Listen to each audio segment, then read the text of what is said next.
ഇന്നത്തെ ഏറ്റവും പുതിയ സിനിമാ വാർത്തകളിലേക്ക് ഇവർക്കും സ്വാഗതം. കഴിഞ്ഞ ദിവസമായിരുന്നല്ലോ മലയാളത്തിന്റെ ഏറ്റവും പുതിയ സിനിമാറ്റിക് യൂണിവേഴ്സ് ചിത്രമായ ലോക ചാപ്റ്റർ 1 ചന്ദ്ര എന്ന സിനിമയുടെ ടീസർ ഒഫീഷ്യലായിട്ട് റിലീസായത്. എങ്ങും മികച്ച അഭിപ്രായങ്ങളാണല്ലോ മികച്ച ക്വാളിറ്റി ടെക്നിക്കൽ മികവോടെ നമ്മുടെ പ്രേക്ഷകർക്ക് മുന്നിലേക്ക് എത്തിയ ലോക ടീസർ നേടിയെടുത്തത്.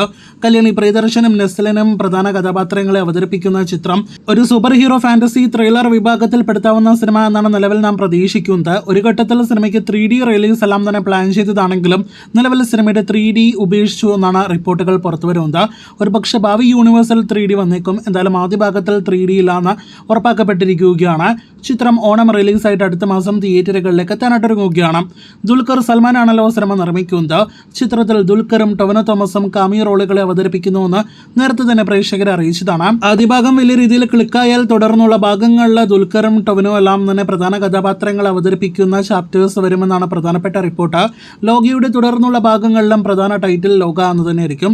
ചാപ്റ്റർ പേര് മാത്രമായിരിക്കും വ്യത്യാസം എന്നറിയാനായിട്ട് കഴിയുന്നു. ലോക ചാപ്റ്റർ 1 ചന്ദ്ര ടീസർ പുറത്തുവന്നതിന് ശേഷമുള്ള പ്രധാനപ്പെട്ട അണിയറ റിപ്പോർട്ട് ഇൻസൈഡർ റിപ്പോർട്ട്സ് എന്തെന്നാൽ ഭാവിയിൽ ഈ സിനിമാറ്റിക് യൂണിവേഴ്സിന്റെ ഭാഗമായിട്ട് മലയാളത്തിലെ സീനിയർ സൂപ്പർ താരം കൂടിയായ മമ്മൂട്ടി കൂടി ഭാഗമാകുമെന്നൊരു റിപ്പോർട്ടാണ് വന്നിരിക്കുന്നത്. നേരത്തെ ലോകയുടെ സെറ്റ് എല്ലാം തന്നെ സന്ദർശിക്കാനായിട്ട് മമ്മൂട്ടി ലൊക്കേഷനിലെത്തിയിരുന്നു. ഇപ്പോഴത്തെ മമ്മൂട്ടി കൂടി ദുൽഖർ നിർമ്മിക്കുന്ന സിനിമാറ്റിക് യൂണിവേഴ്സിൽ ഭാഗമാണ് എന്ന് പറയുമ്പോൾ ഭാവിയിൽ മമ്മൂട്ടി, ദുൽഖർ, നെസ്ലിൻ, കല്യാണി പ്രിയദർശൻ എല്ലാം തന്നെ ഒരു സിനിമയിൽ ഒരുമിക്കാനുള്ള ഈ സിനിമാറ്റിക് യൂണിവേഴ്സൽ സാധ്യതകളുണ്ട്. എന്തായാലും കാത്തിരിക്കാം ലോകയുടെ ആദ്യ ഭാഗത്തിന്റെ വലിയ വിജയത്തിനായിട്ട്.